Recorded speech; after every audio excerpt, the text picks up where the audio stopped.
asalaamaaleykum sama mbokku sénégalais yi rawatina sama mbokku sénégalais yi nekk à Munich en Allemagne encore une fois maa ngi leen di nuyu yéen ñëpp ci seen tur ak ci seen sant tey nag ma ñëw sur la vidéo de la journée Olof Njaay day faral di wax naan dige bor la lépp loo wax mu wóor na la yow sa wàllu bopp wax nga ko yaakaar naa ne li ci war a topp mooy jëfe vidéo bi moom mënul ñàkk parce que dafa nekk loo xam ne waxoon naa ko te bëgguma mu dañ moo tax nag quelle que soit la situation dinaa consacrer ne serait-ce 10 minutes wax ak askanu Sénégal wax ak la jeunesse sénégalaise parce que nag comme ni ma koy faral di waxee toujours nous avons un droit, le droit d'informer, le droit d'éveiller la conscience des Sénégalais rawatina ñi nga xam ne quelque part peut-être situation bi nga xam ne xew na Sénégal dinañ ko comprendre sax mais duñ ko am na ci ay détails yoo xam ne duñ ko xam soo déggee ma naan am na ci détails yoo xam ne duñ ko xam parce que nag nañu jàpp ne peut-être quelque part seen njàng eggul foofu ma bëggoon nag dans un premier temps rappeler leen li nga xam ne waxoon naa ko ci Macky Bour Sall le roi de Fatick et du Sénégal ki nga xam ne dafa nekk koo xam ne fen tappale ak wax lu dul dëgg moo ko tax a jóg soo gisee nag ma waxee ko nii na ngeen jàpp ne ce n'est pas parce que moom dafa am benn rancune boo xam ne jàppal naa ko loin de là mais nag il faut avoir le courage su fekkee ne xam nga nit ki ni muy doxalee gis nga nit ki ni muy doxalee yoon la su fekkee ne dafa am ay injustice yoo xam ne Sénégalais yi ñu ngi koy dund nga am courage taxaw yow sa walla bopp en tant que patriote rawatina en tant que sénégalais nga dénoncé ko temps yi ñu passé nag gis nañ ne le roi Macky Sall le premier laa ko tuddee waaw le roi du Sénégal le roi de Fatick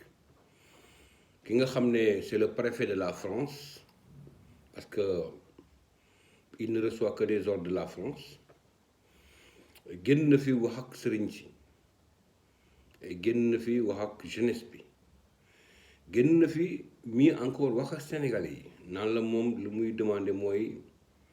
apaisement lu muy demander mooy nit ñi dal il nous a dit que moom comprendre na le message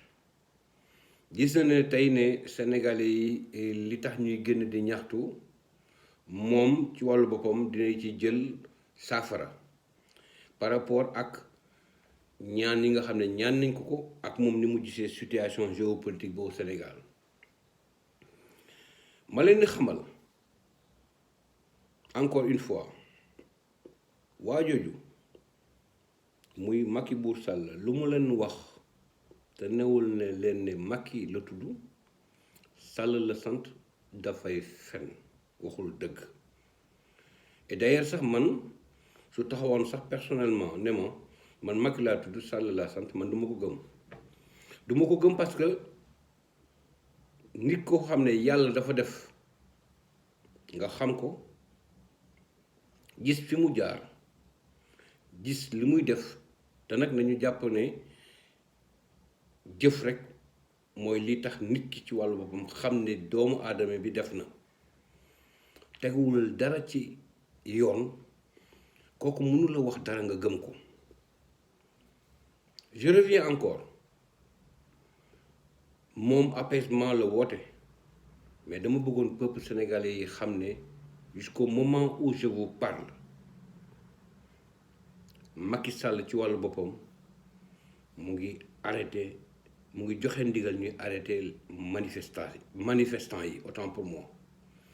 jusqu'à présent ñu ngi leen di interpeller les manifestants di leen yóbbu. ma delluwaat ci li ma leen waxoon rek dafa nekk doomu aadama boo xam ne lépp lu mu la wax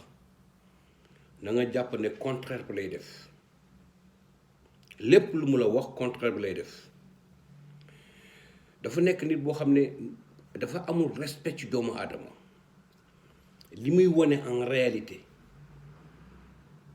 du loolu lay jëfee may delluwaat rek ci li ma waxoon ca njëlbeen fayantu la xam épreuve de force la xam c'est une main de fer dans un gant de velours te li ma leen wax dama ci am ay firnde yu leer te su ma taxawee ne dama ci am ay firnde yu leer rek ci nii muy jëfee tey xam naa ci dara. Il ne faudrait pas que ñu baisser les gardes révolution bi dafa war a continuer parce que nii nag tey opportunité la boo xam ne ñun sénégalais yi rawatina sénégalais yi nga xam ne ñu ngi ci diaspora bi suñ ko saisirul dem ba jeex comme ni ko président Ousmane Sonko waxee dinañ mere ku ñu deful dara. ma bëggoon nag très rapidement dugg ci exigence yi nga xam ne le président de Pastef Ousmane Sonko lors de sa conférence de presse wax na ko mu nekk ay exigences yoo xam ne yaakaar naa ne képp ku yeewoo Sénégal rawatina nga nekk doomu sénégalais jàpp naa ne yow bëgg nga ëllëg nga gis sa bopp ci réew mi yow bëgg nga ëllëg lépp loo xam ne Sénégal ci biir Sénégal am na fa en retour yow sa wàllu bopp nga dund ci indemnité maanaam li nga xam ne Ousmane Sonko wax na ko li mu ci njëkk wax mooy les indemnités pour les victimes te mu nekk lu normal les indemnités pour les victimes ay nit nañ loo xam ne ñoom seen wàllu bopp situation bi ni mu demee gis nañ ko mu am ci ñoo xam ne faatu nañ ci am ci ñoo xam ne gaañu nañ ci yoon la état bi indemniser leen te muy nekk lu normal te nag nañu ubbi une enquête indépendante situer les responsabilités comme ni ma ko waxee woon. Troisième point bi nekk non à la persécution des Sénégalais rawatina les opposants na bàyyi Sénégalais yi muy persécuter rawatina opposants yi bu mu jël justice bi def ko la main armée de son gouvernement lu leen neex ñu def une justice à deux vitesses comme ni ma koy faral di waxee tous les jours loolu moo fa war a jeex. Quatrième point bi nga xam ne Ousmane Sonko mooy identifier ñi nga xam ne def nañ ñaawteef yooyu ñu yóbbu leen ci yoon te nag man ma jàpp ne sama wàllu bopp comme ni ko Félix Antoine Diome waxee woon ci sortie mbali li mu wax ay kàcc la ay fen la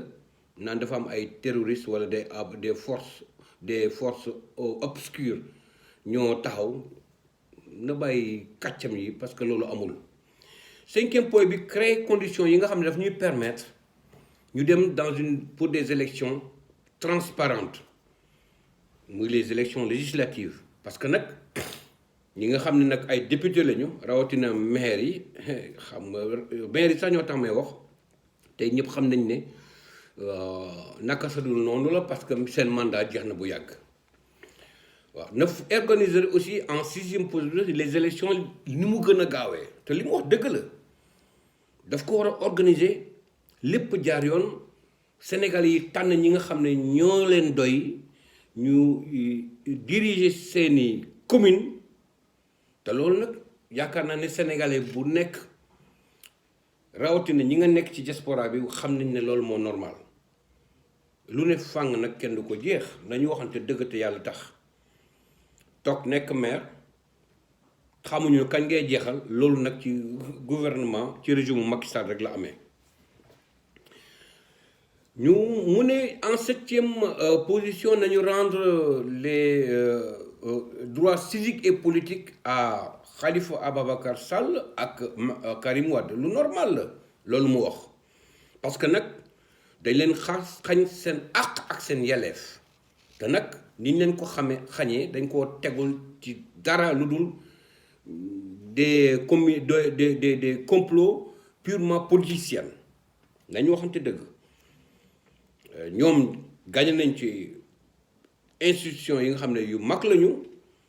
Sénégal bokkoon ci te gis nañ ñu Sénégal taxawul tëddewul ak njaaxaan dafa def lu ko neex parce que tout simplement buur bi moom moo joxe ay instructions ñu def ko. En 8e position li nga xam ne